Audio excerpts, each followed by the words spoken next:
Hello everyone, welcome to Ankle Bell's Art Studio. Today we'll be painting owl on triangular canvas. You can use any shape of canvas that you have.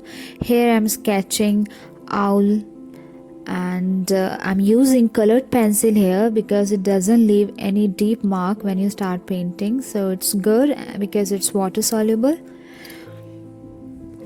Then we will be painting the background. I have all the shades of green and blue, starting with viridian hue, aqua green, Persian blue, phthalo blue, ultramarine, and cobalt teal and white. But don't worry if you don't have any of these colors, just mix green and blue and lots of white and keep changing the proportion. You'll get the exact color. So just you have to mix all the shade of green and blue that you have and lots of white, and you will get this kind of shade, which is actually very pleasing to eyes and very vibrant. I'm gonna paint it all over on canvas, just leaving the wood and owl area. I'm using flat brush and filbert brush too, because filbert brush gives you a smooth edge. Now I will be painting all over the canvas, and I have tried to give a light and shadow effect here. So you can see on the right side I have painted it a little lighter. It has small tinge of yellow and white, so it is noticeable somewhat. You can see that. Now I'm painting the clouds. For that I have used bristle brush. It's okay if you don't have bristle brush, but I find them great for painting clouds. So it's a very little white I have on my brush, and I'm just rubbing against the canvas. It gives you a nice cloud color, and this color I'm gonna do on the right side. Now here we come on the wood area. Here I have used burnt umber plus black. You can use brown and black and you will get the same color. We have to make this area darker because this is a shadow area. So I have used brown and black here. And now to give a light effect here, I have mixed yellow ochre in the already existing color. So yellow ochre plus little bit of yellow, cadmium yellow and white. You'll get this color. Just blend in smoothly with the rest of the wood.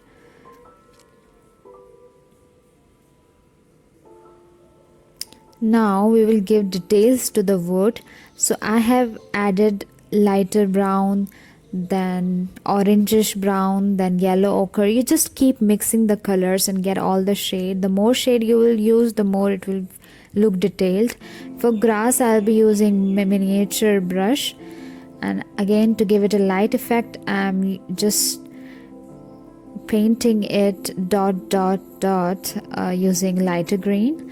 Now I'm again using a colored pencil to give details to the feathers of owl. Now here I'm using burnt umber. Burnt umber means brown and black color here to give it a darker shade, because it is beneath the feather, so it will be darker because of the shadow falling here. And the darker color is very much necessary because when we will paint feathers on it, it will be highlighted very nicely.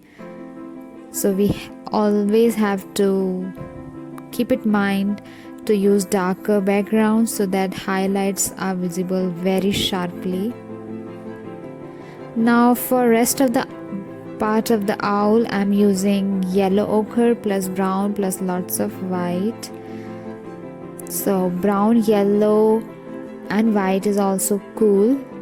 So don't worry if you don't have the shade if I'm mentioning. Just use yellow, brown and black.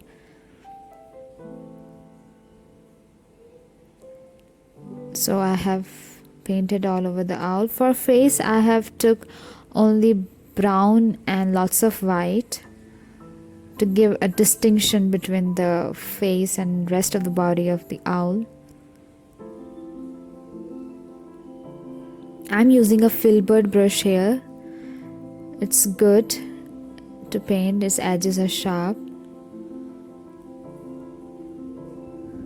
Now it has a light and shadow effect on the owl, so that area will be more lighter, the feather area. For feather area, I'll be taking yellow plus brown plus white, lots of white, lots of yellow, and a tinge of brown, so that it will give a beautiful effect of light falling on the feathers. So I'm gonna show you this, like yellow, orange, brown, white, and just mix up and you will get the color. See how vibrant and how warm this color look, and you can easily say that light is falling on it, and it's just a background. We will have to paint the feathers on it, just the details, just the details. Now I'm using fan brush to paint the feathers, or you can use a miniature brush and paint them. And here I'm giving the details of the feather. It has two shading. This feather has two shading.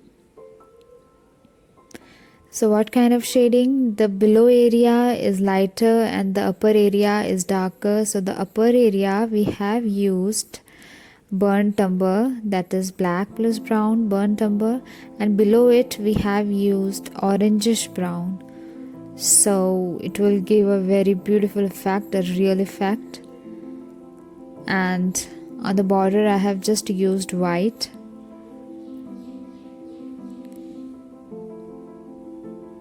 I am adding orange and little bit yellow, so make it lighter. You have to be aware of how to give shade. Use a little bit of water, it will give you a nice shade on the feathers. Now I'm using white for the corners, extremes of that feather. Now there is a second layer of feather falling on it, so these are vertical feathers.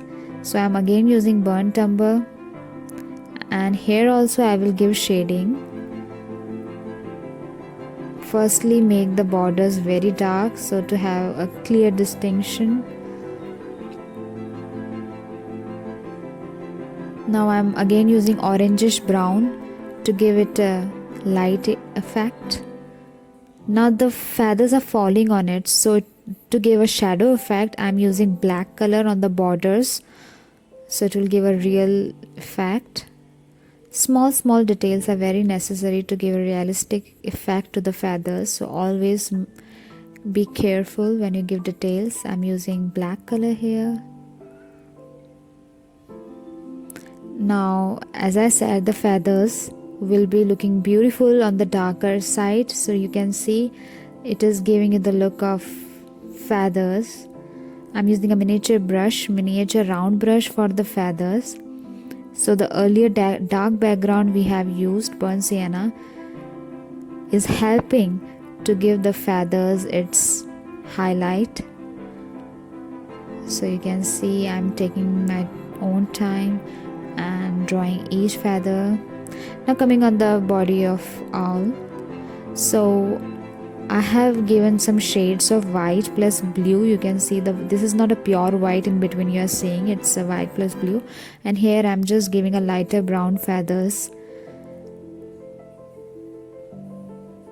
using a liner brush. Now I'm using burnt umber in between this. You can always Google on and see the details of owl. They are very unique and very different, so you have to give dark brown in between them, so it will give the look of a feather. And here I'm just using my intuition to give that color. Now coming on the face, just see the eyes proportion. Here the nose will come, so just draw a rough sketch of eyes and nose using colored brown pencil. Now to give the background, here I'm using a little bit of yellow, orange and yellow, also yellow and orange, a little bit of brown to give the highlights on the face of owl, and the rest of the area is covered with dark brown because we will have whiter feathers in between, so darker background is very necessary. So in between you can see I'm painting nose here. Now again darker color will paint in the eye area, because here eyes are very very important. They really bring life to the creature we are painting. Here I'm painting eyes. On the upper part of the pupil I'm painting light blue, and lower I'm painting dark black and a dot of white, and it will give you a realistic color, realistic eyes. Sorry for the camera angle. And here we are about to complete it. You can see the eyes detail. Lower is black and upper is light blue, and a dot of white will make the eyes alive. You'll see that. See, here are all this complete. Thank you very much for